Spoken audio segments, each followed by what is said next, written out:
I think I'm a white. I've been studying my rich white history lately, and I've learned that white people, we invented credit. We invented credit. If you look at history, we know white people, we weren't the first people on this planet, which means we didn't invent a lot of the first cool inventions that we eventually got credit for somehow. And I think this is how that happened. We were a little creative about it, you could say. One day we saw another race with a really cool invention, and we were just like, hey, who invented that thing? And then they were just like, it doesn't matter who made it. What matters is we can all use it and appreciate it. And we were like, oh, well, if it doesn't matter who made it. Let's just say white people made it. Boom, stamp white man on it. We've used this logic through many things going forward in history. Rock and roll, Jesus, you name it. And it's kind of how white people, it's kind of like how we got to America. Like one day we were like, hey Indians, and they were like, who's that? We're like, it's you guys. Hey Indians. Whose land is this? And they were like, what? This is nobody's land. Nobody owns this land. And we were like, oh.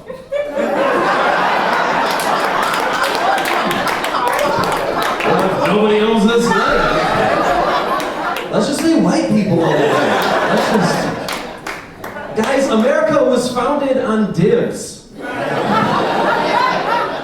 We just called shotgun and got a country. That's crazy to me.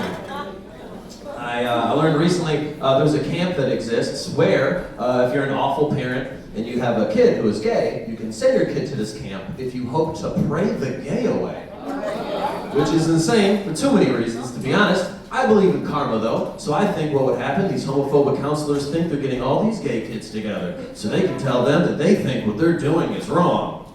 But what they're also doing, they're getting all these gay kids together. You're not even good at being homophobic. Like, if you hate gay people so much, why would you get them together for a week to mingle? You know what I mean? Like, just out of spite, I hope that there's one kid who leaves that camp happy. You know, because you introduced him to his new partner, Billy. You know? If it wasn't for gay camp, maybe he wouldn't even know what a boy tasted like.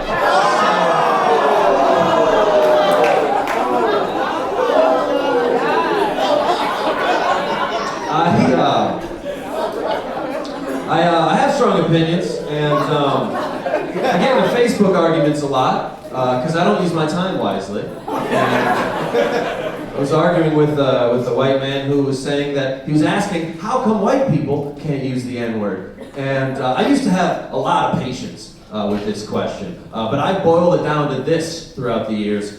I don't know, black people asked us not to. That's a solid reason.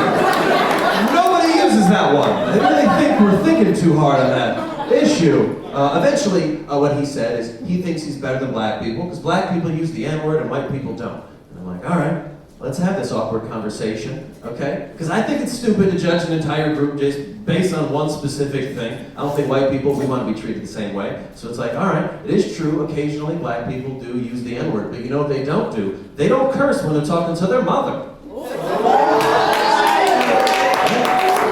See, when I do this joke in front of black people, they know what I'm talking about. When I do this joke in front of white people, they look at me like, what do you mean you can't call your mother a bitch?